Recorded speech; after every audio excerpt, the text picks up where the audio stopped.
আল্লাহ যার রব, নবী মুহাম্মদ সাল্লাল্লাহু আলাইহি সাল্লাম যার রসুল, কোরআন যার কিতাব, ইসলাম যার ধর্ম, সে চরিত্রহীন হবে কেন? কিসের অভাবে আমরা নষ্ট হয়ে গেলাম? কিসের অভাবে বরবাদ হলো?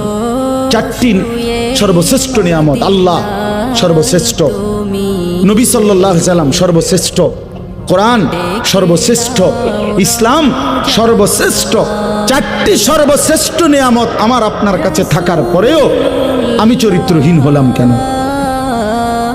আমি বরবাদ হব কেন? আল্লাহ তাআলা আমাদেরকে ঈমানের দৌলত দিয়েছেন, মুসলমানের পরিচয় দিয়েছেন, একটি শ্রেষ্ঠ কিতাব কোরআন দিয়েছেন, শ্রেষ্ঠতম রাসূল দিয়েছেন। আল্লাহ তাআলা শ্রেষ্ঠ মালিক, ইসলাম আমার শ্রেষ্ঠ ধর্ম, আমি নষ্ট হব কেন? আমার ভাই বুঝছেন নি আমার কথা?